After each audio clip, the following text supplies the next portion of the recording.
Paano to? Okay.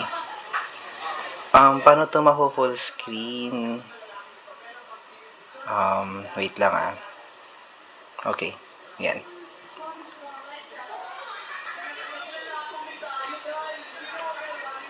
Ay. Okay. Change layout. Spotlight.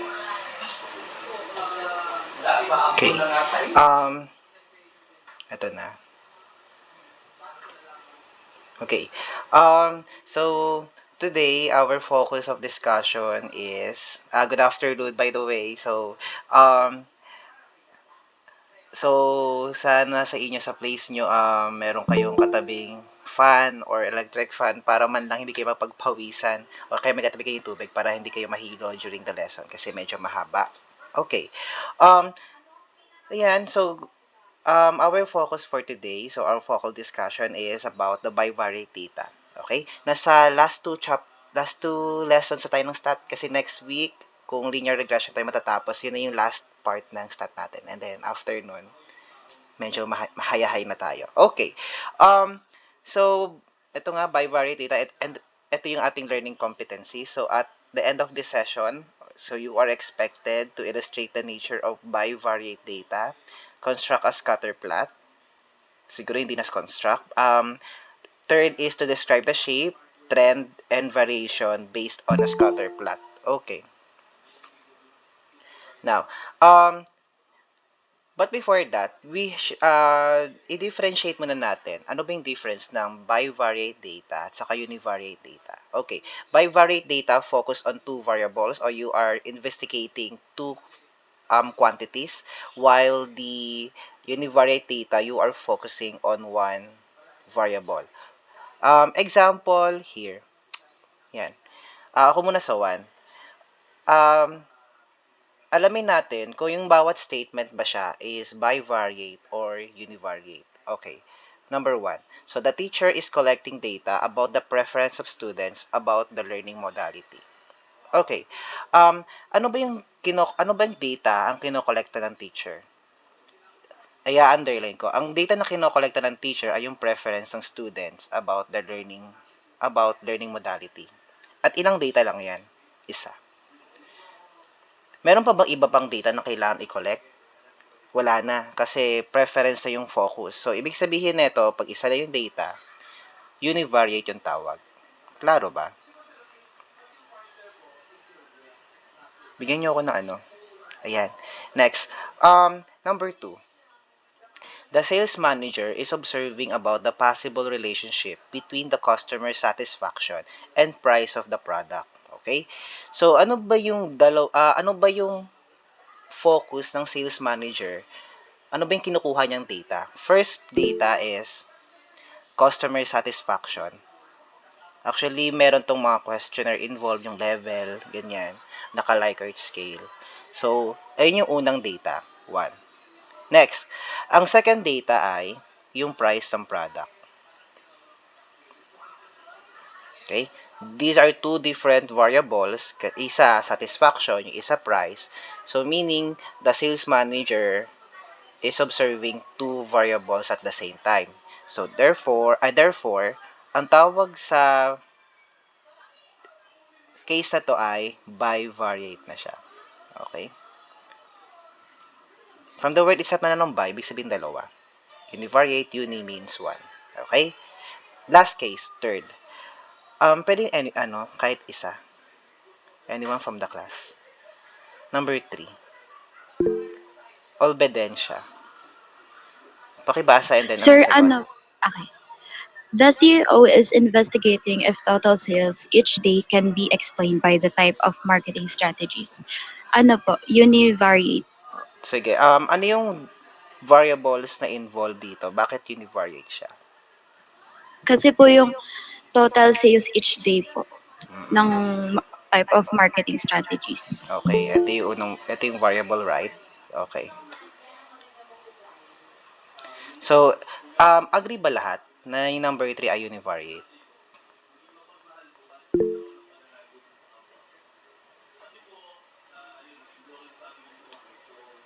Ano ba yung naiisip nyong data class about sa data?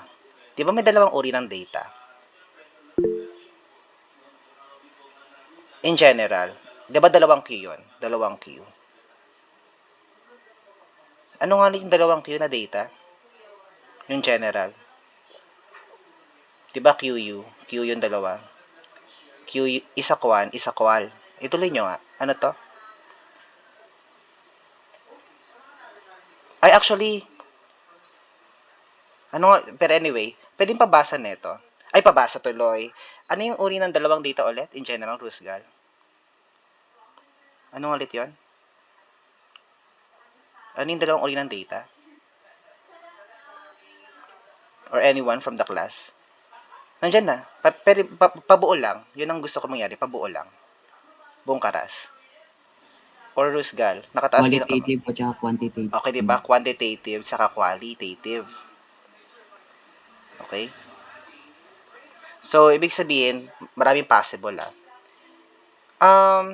na-discuss ba nung practical research 2 yung levels of measurement? Practical research 1.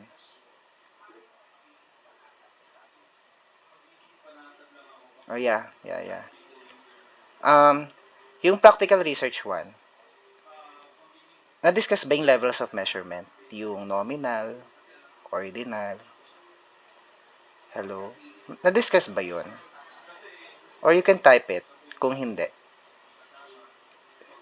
Yes, na-discuss. Sige nga, yung total sales each day, anong uri ng data to? Sa levels of measurement.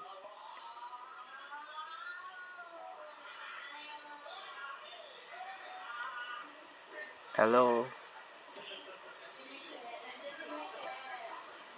Possible ba ang sales maging zero or walang kinita sa isang araw?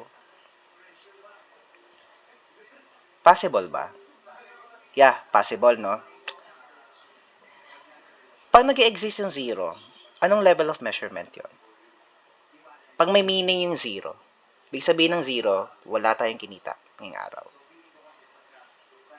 Ano yung, kung may explanation pala yung zero, anong uri ng data yon? Pag may explanation yung zero, merong may meaning yung zero. Ano ibig sabihin nga ulit nun? Anong ulit yun? Levels of measurement? Starts with letter R? Buong karas? Ratio po. Yeah, ratio. Okay. So, ratio level to. Next tayo. May nakaka-apekto ba sa total sales? Sa number 3.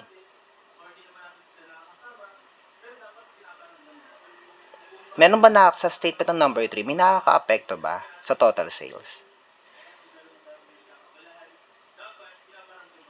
Hello? Hi. Ako lang to. Huwag kayong mahiya. Pare-pares na kayo estudyante. Yeah, yun. Yung type of strategies. Anong tawag sa data na to? Yan, actually nga, yung, buti na nadulas ako. May isa pang uri ng data, yung type of marketing strategies. Anong uri ng measurement to? Yeah, Rusgal, tama, yung type of strategies. Anong uri ng measurement to? Parang same case to ng preference. Kaso nga lang, hindi number ang preference, di ba? So, yung ganun din sa type of marketing strategies. Anong uri ng data to? Levels of measurement pala, levels. Anong level ng measurement to? Diba, 4 yun, diba? Nominal, ordinal, interval, ratio. Ano yung level neto? Sige, clue. Naming lang ng strategy. Pag may involved na naming, anong level yon? Dukat. Nominal still. Yeah, nominal. Okay. So, meron tayong dalawang data. Isang nominal, which is the type of marketing strategies, and then yung total sales na naka-ratio level. So, meron tayong dalawang uri ng data. Therefore, hindi siya univariate. Bivariate to. Yung number 3. Hindi lahat ng data kailangan numbers. May mga data na statement. Okay? Pero nominal. Pero hindi siya under ng quali, Kasi ang quali for responses yun Observation of phenomenon. Or under ng different nalalabas ng mga results ng different types ng qualitative studies. So okay tayo hindi number 3 hindi siya univariate kasi may isa pang data, yung type of marketing strategies na naka-nominal level. Okay? So clear tayo dito. Kayo nag-agree lang kayo ha. Kanina tinanong ko kung agree kayo sa univariate, nag-agree kayo. Okay? So move tayo. Dapat may nagre-react, okay? Di lahat ng mga wag niyong pakiramdaman yung tanong ko. Di lahat ng tanong ko or dire-diretsong statement, agree kagad ako, ha? I-check yun. Okay. So, kung clear na tayo, move na tayo sa next part. Ano ba yung next part na ito? Meron kayong seatwork pala. Okay, naka-Google form na to. Mag-choose na lang kayo between kung univariate ba yung case or bivariate ba yung case. 1 to 10 to. Pero naka-Google form na, mag-choose na lang kayo. Pero send ko yung PowerPoint, PDF later on. Later, or after the synchronous class. Okay? So, meron kayong sasagutan 1 to 10 kung ang bawat situation ba ay pang univariate or bivariate. Okay. Let's proceed to another part. Let's talk about naman, ba't walang definition ng scatterplot? Okay. Baka mali ako ng ano. Anyway, sa scatterplot, may tatlong case tayo na pag-uusapan. Una, yung shape. Pangalawa, yung direction. Pangatlo, yung strength. But let's focus first sa direction kasi nung junior high na-encounter nyo na to. Can you explain ito sa picture? Kahit walang statement dyan, pwede bang ipaliwanag nyo kung anong meron man sa picture? Kung anong meron sa picture? Anyone from the class? From the entire ABM class? Pwede ba pakipaliwanag? Yeah, degree and Celsius, degree Celsius, or what type ng temperature, or kaya nyo bang bumuo ng statement gamit yung pictures na to? What can you say about these two pictures? Or about the pictures? Bumuo kayo ng statement. Anyone from the class? Yeah. Good, Rosgal. Pero pwede ba yung relevant sa picture? Kasi when the temperature drops, pero ano ba yung nasa picture? Mababa ba ang temperature?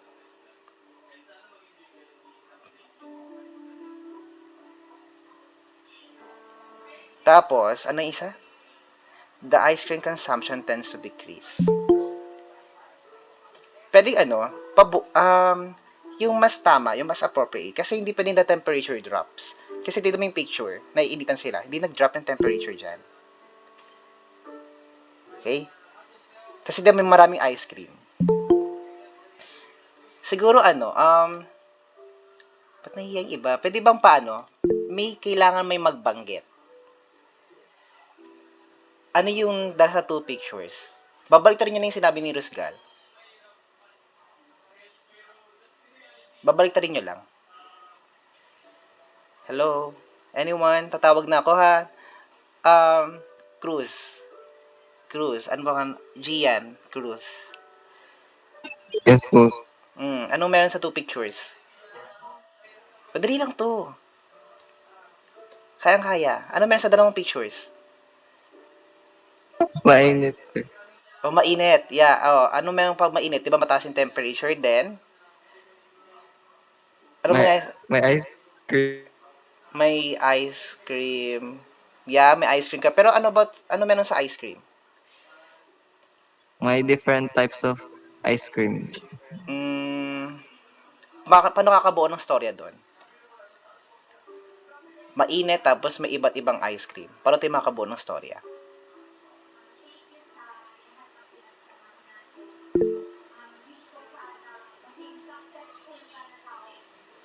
Sige, may chinat, simula na. Kapag tumataas na yung temperature, yung ice cream consumption. Sige, about na wag na yung sa may body temperature kasi another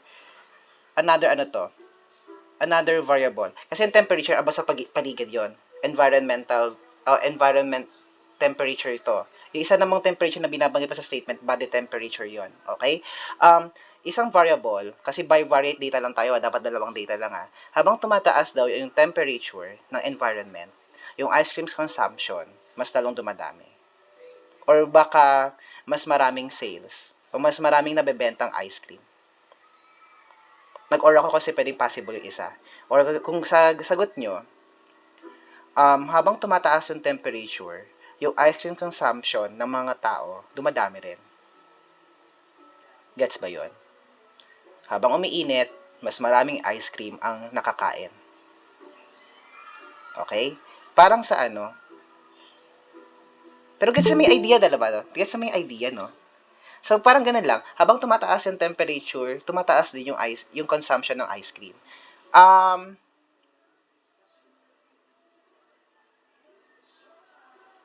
Yeah, consumption of ice cream. Yeah, good. Yeah, yan yun. Anong uri ng relationship to nung sa ano kayo, nung junior high? Yung both quantity increases. Both quantities are increasing. Rayazon. Directly proportional po. Ano ulit? Direct proportional Okay, po. direct proportional. Ang sinasabi ng direct proportional, parehas tumataas, parehas bumababa. But in our case, sa direction, tatawagin natin tong positive. Iibahin lang natin ha. Positive relationship. Kita nyo ba yung sulat? Kita nyo ba? Saan nakita? O hindi? Kita nyo ba yung sulat, class? Kita nyo? Yung positive relationship na word. Kita nyo? Ay, kita nyo? Bakit sa akin hindi? Anyway, in this case, kapag both quantities are increasing, or both quantities are decreasing, ang tawag sa kanya, positive relationship. Is it okay yung ganong explanation? Ay, wait lang, nag-stop. Bakit? Nag-stop yung... Wait lang Bakit nag-exit mag-isa?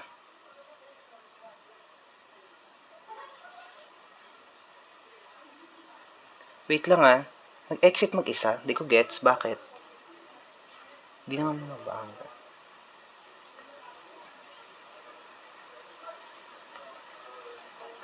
Naririnig ako. Opo, sir. Bakit? Bakit kaya nag-alis mag-isa? Narinig naman pala ako. Ibig sabihin, hindi mabagal yung internet.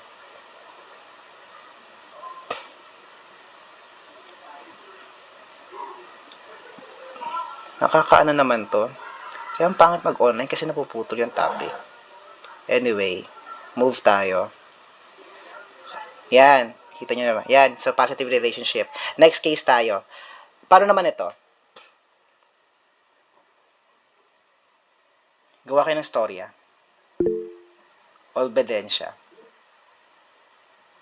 Kapag po mas marami pong worker, mas mapapadali po mas kokonti yung araw para magawa yung bahay. Okay, good. Yan. Yun na yun. Yun na mismo yun.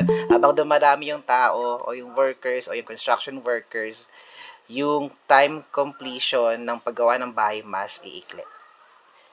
Okay? So, nagkaroon tayo ng opposite or opposite directions, no? Isa tumataas, yung isa bumababa. Okay? Kapag opposite yung galaw, ang tawag na dito, class, negative relationship na. Kabaligtaran siya ng positive. Kasi ang positive, same ways, negative relationship, opposite ways. Okay? Nakukuha ba? Kasi meron pa susunod na example para kayo naman magbabanggit. May mga susunod pa, siguro dalawa na lang. Kuha ba yung negative relationship? Sure ha? Kuha natin Next tayo. Okay, explain nyo to.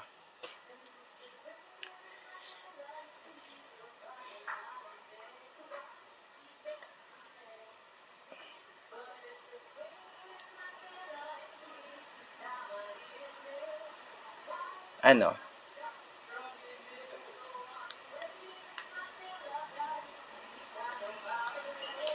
Mukha bang may sense to? Ha? Class? May sense ba to sa inyo? Yung pag-inom ng kape sa talino? May sense ba yon? Anyone?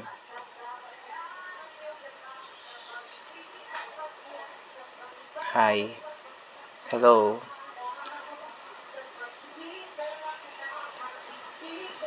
Mukha bang may sense? Or may magsasalita ba?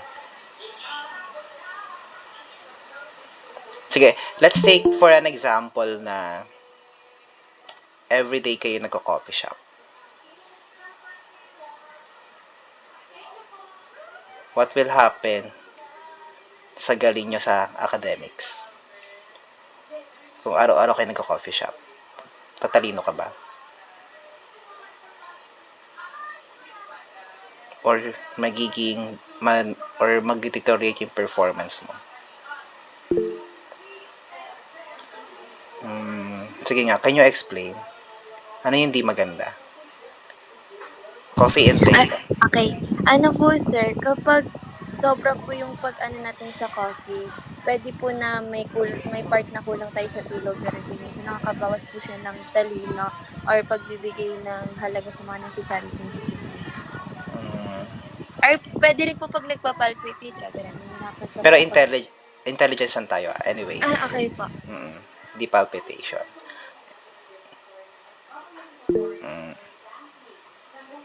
Pero does it necessarily mean na kapag marami kang kape, pero di na usapang tulog intelligence lang tayo 2 data lang, okay? Walang pag-uusapan na sleeping time. Malana. Yung coffee intake po, sir, hindi niya po maapektuhan yung intelligence or yung academic performance ng isang estudyante. Siguro yun na mismo yun, na ano makinalaman ng kape sa talino? Wala namang studies na nagsasabi na merong kinalaman yung coffee sa talino. Tama ba? Wala namang kinalaman talaga yung coffee. Kahit lumaklak ka pa ng maraming kape, di ko masasabing di ka tatalino. Hindi ibig sabihin nun, lahat ng, mag-i-improve yung intelligence mo. Let's say for IQ, hindi mag-i-improve kahit ilan pa yan. Kung ilang kape pa, kahit pagpapak ka pa dyan ng isang truck ng coffee o ganyan. So, hindi ka tatalino nun. Okay? So, walang kinalaman kasi walang mga empirical studies na nagsasabi na about yan. Siguro for activity or alertness, baka pwede. Pero sa intelligence, hindi. Okay? Yan, alertness. Buti may nag-chat. Ayan. So, meron tayong pangatlong uri ng relationship. Yung no relationship. Okay? Yan.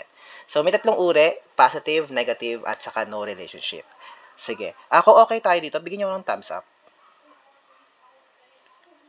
Pag hindi, chat kayo. Sige, next tayo. Sige nga, anong uri ng relationship to?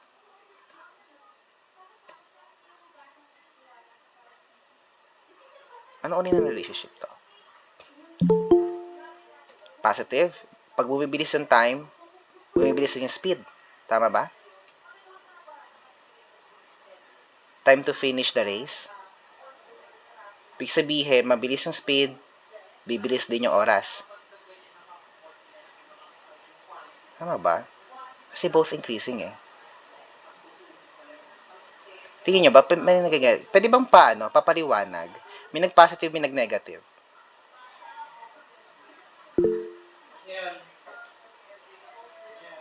Anyone? Malana? Sir, negative relationship po siya kasi kapag yung speed po tumataas, yung time to finish the race magde-decrease. Oh yeah, yun. Okay, good. Less time to finish, more speed, less time to finish. Yun, ganun yan. So, negative to. Okay? Next tayo. Last. Anong uri ng relationship to?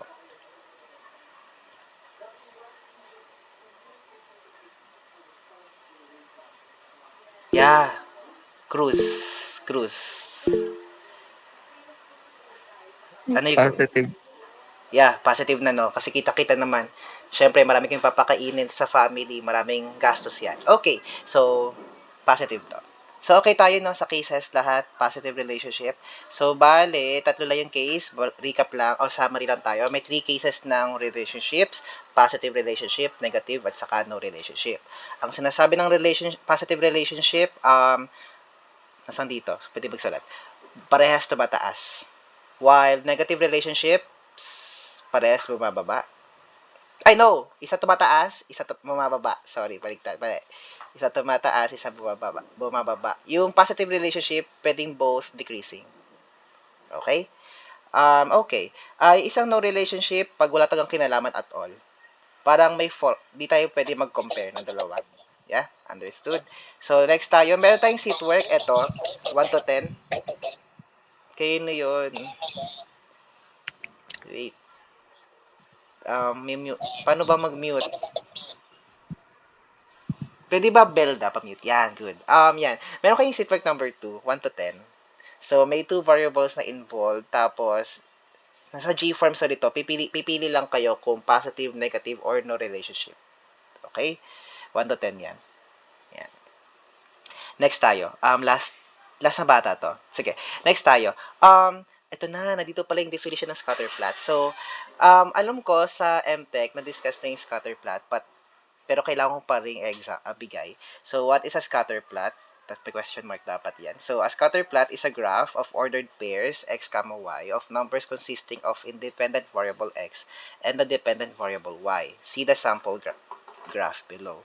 So, pag meron na kayong mga dots na pinlat sa Cartesian plane, ang tawag sa mga dots na yon ay scatterplot. Ibig sabihin, yung mga plots, yung mga dots nakakalat, scatter. Yun lang yun. Yan. Isa pa, bakit ba kailangan pag-aralan yung scatterplot?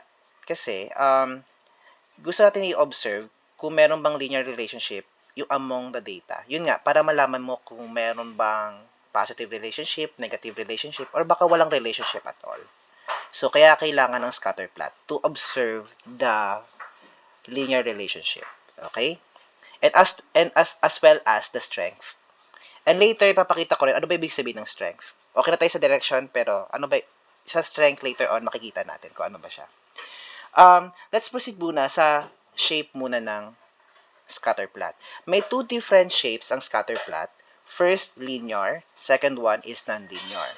I-note nyo, ang linear na scatterplot, if the plots follow a straight line. Look at the example dito sa graph na to. Itong scatterplot na to, meron silang pattern.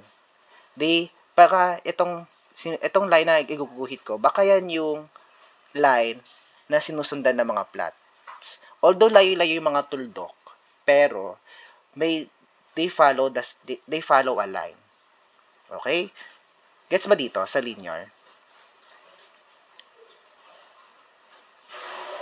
Although sabog yung line, pero they follow. Sabog yung line. Although medyo kalat yung line, line tuloy. Yung plots, pero they follow a straight line. Okay? Klaro tayo dun, ha? Okay. Next. Dito pa. Lagay ko pala. Meron pa isang shape, non-linear. Ang ibig sabihin, yung non-linear, alam ko na-discuss na to sa MTech eh. Ang non-linear, tinatawag din siyang curvilinear. Ibig sabihin, yung plots nag-curve.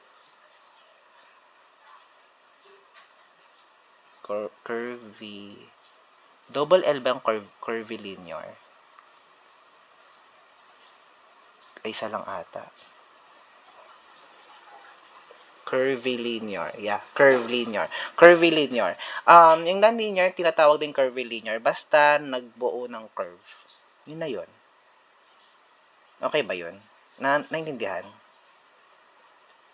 Naintindihan ba, class? Okay, linear if the dots follow a straight line. Pero dapat slanted, ha? And then non-linear if the graph follows a curve. Okay? Yun lang yun. Next tayo, direction tayo. Ang direction, tatlo lang ulit, positive, negative, or no relationship. Nag-neither lang ako kasi ibig sabihin ng neither positive nor negative. So, ano bang illustration ng positive relationship pag scatter plot? Dito sa example na to, sa letter A, makikita nyo, if the line or if the plots rises from left to right,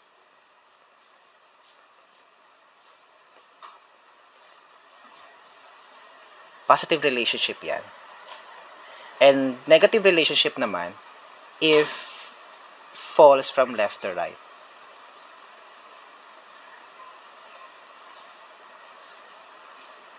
Okay? Kasi bumababa yung Y, pero tumataas yung X. Sa A naman, positive, both X and Y are increasing. Last relationship naman, yung no relationship.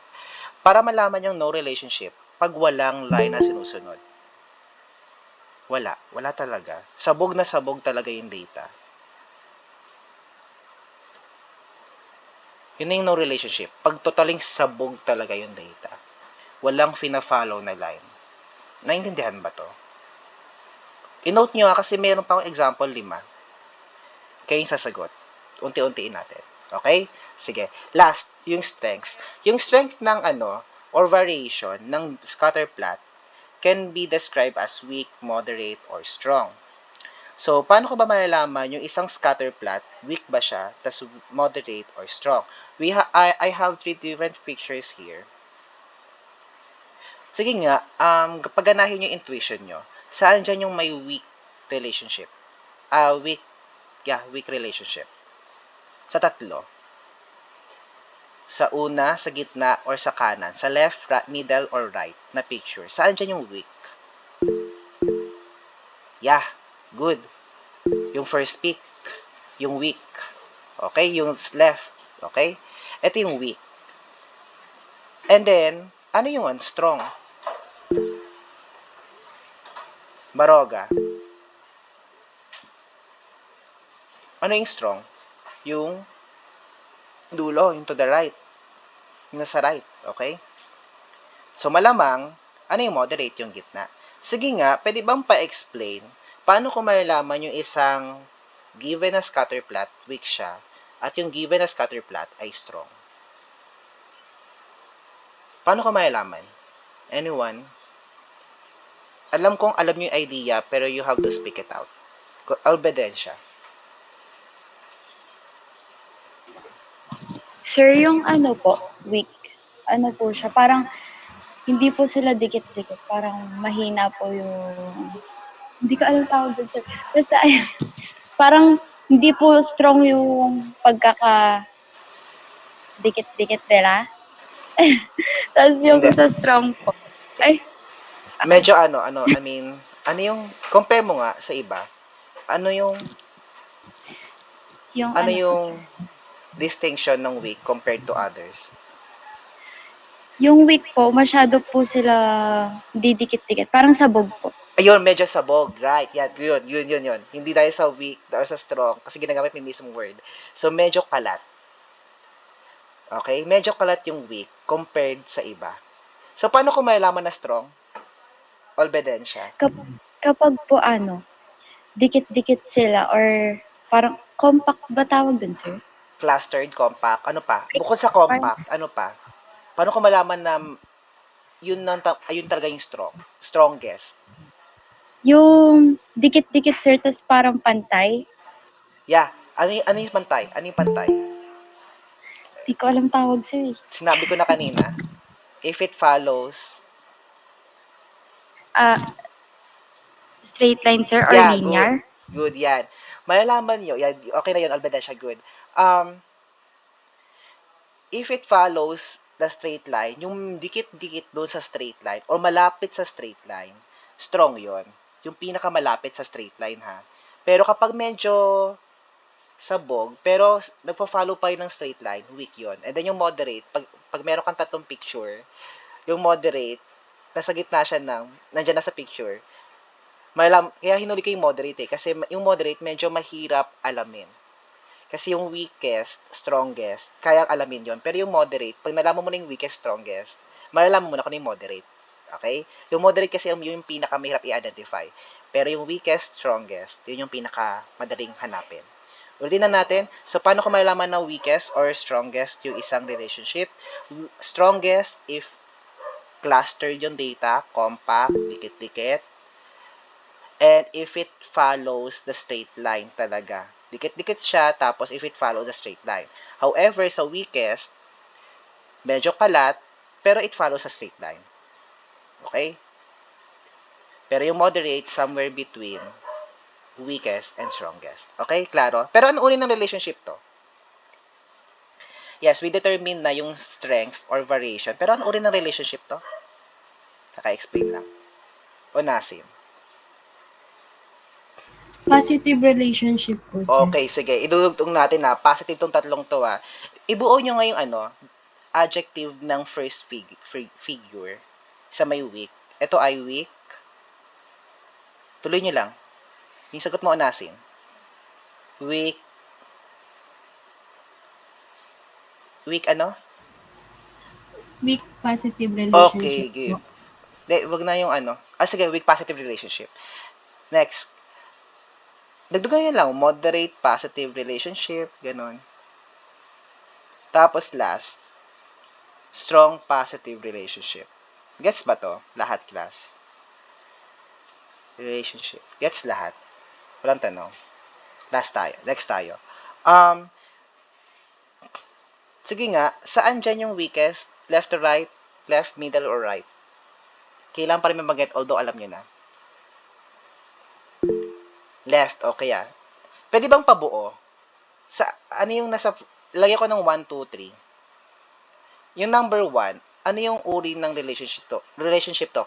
I-combine nyo na yung direction and yung variation. I-combine nyo na. Estrada. Sir, yung number 1 po is weak negative relationship po. Tapos Yes. yung number 2 naman po, moderate negative relationship. Tapos yung number 3 naman po, strong negative relationship po. Okay, good. Diba ganun lang, diba? Ang dali-dali lang. Diba? Ang dali-dali. Parang hindi ko na kailangan ulit-ulitin. Kasi tingin ko gets na. Strong negative relationship. Okay? Okay, sige. Next tayo. Sige nga, try natin to. Describe the scatter plot by its shape, direction, and if possible, yung strength. Okay? Sige nga, try nga. Ako muna sa 1 Ako muna dito. So, paano ko ba i-describe yung scatter plot based on shape? So, una, linear. Yun.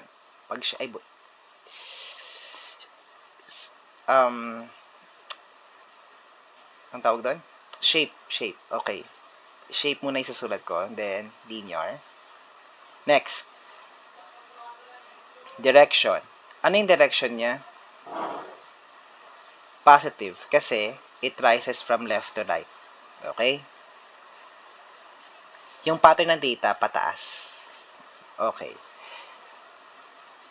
Ano yung strength? Malalaman ba yung strength? Hindi possible, no?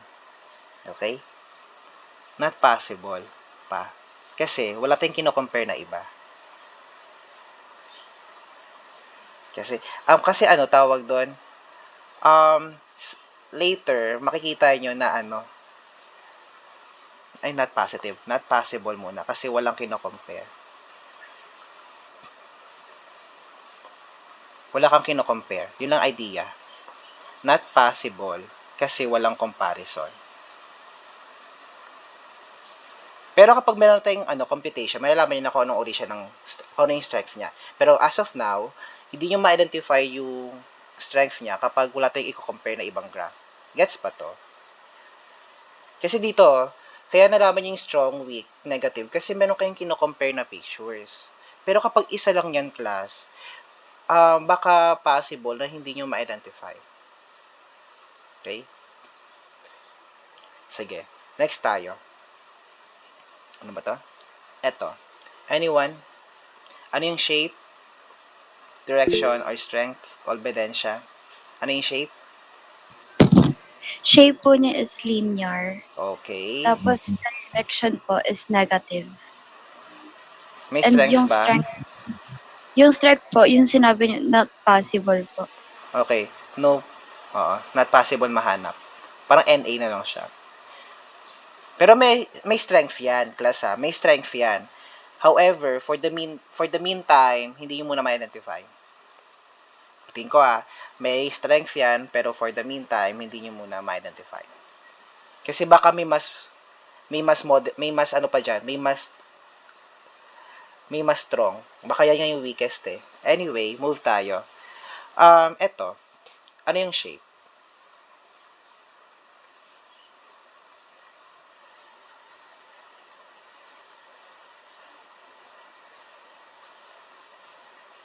Ano yung direction?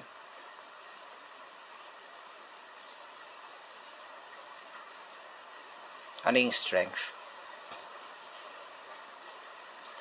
Start tayo sa direction. Anong direction to?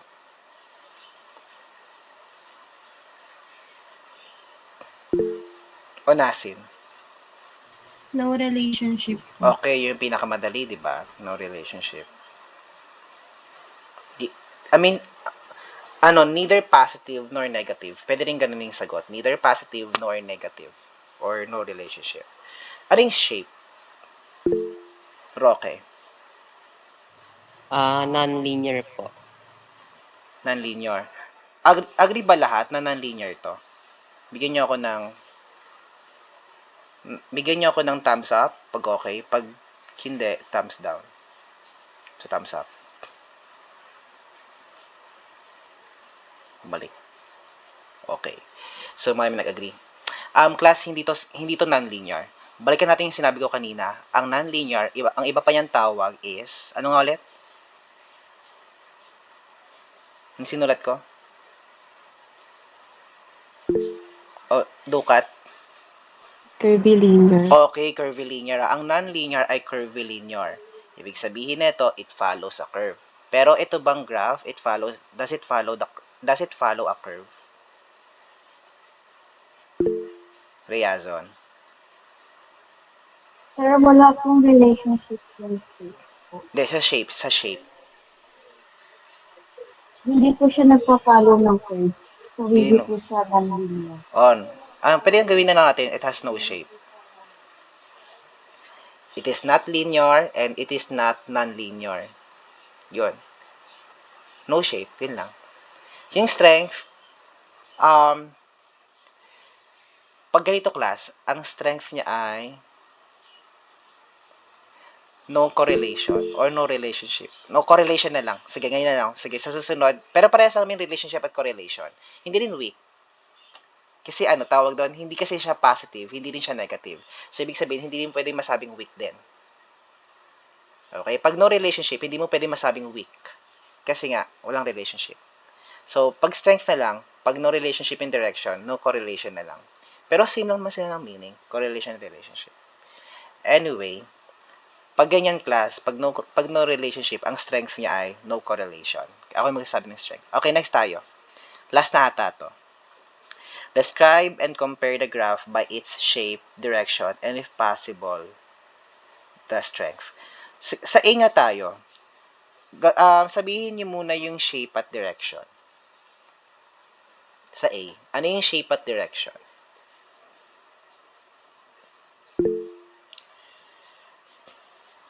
Lau?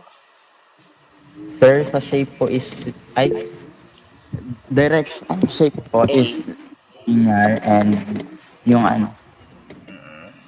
yung isa, Sa direction? linear and negative. Okay, good. Sa sa iba naman class. Sa letter B, ano yung shape at direction?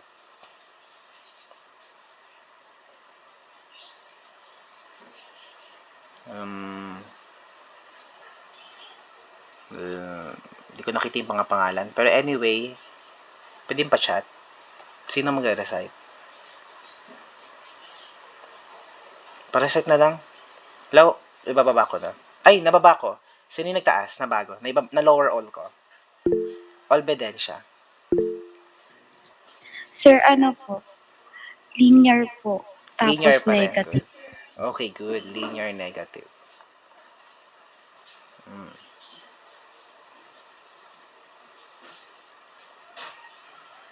Sige. Eto na. Sige nga, i-compare natin, class. Ano yung strength ng A at B? Obedensya. Yung strength po ng A is moderate po. Tapos yung sa B po, weak. Sige.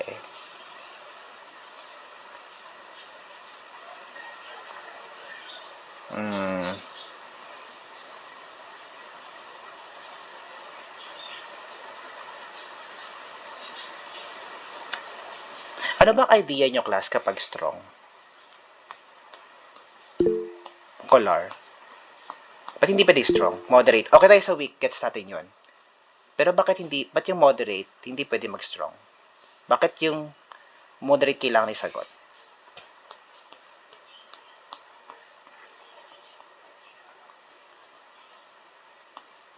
Bakit kailangan moderate yung kailangan isagot?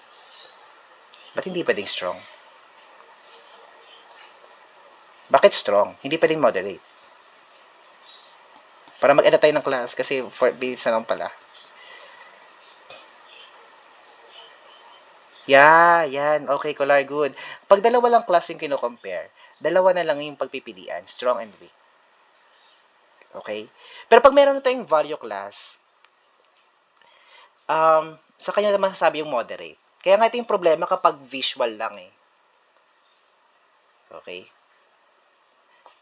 Pag dalawa lang class, strong saka ano lang, weak. Walang middle. Kasi yung moderate pang middle siya eh. So, strong yung isa weak. Okay? Gets ba? Yeah, good color. Buti, yun. Kasi dalawa lang kino-compare. Isang strong, isang weak. Yung moderate, gitna lang lagi siya. Okay? Klaro ba? Pero sa next meeting, meron na tayong distinction. Kahit isa man yung given na yan, pwede mag-moderate. Pero next week pa. Okay? Next week pa ata. Oo, next week para gawin nyo muna yung G-forms for the rest of the week.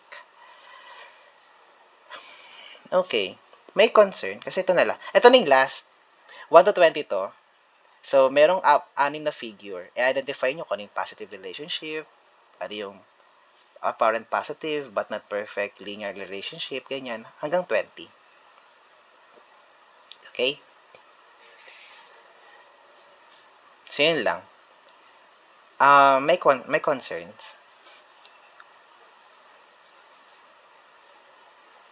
Wala naman.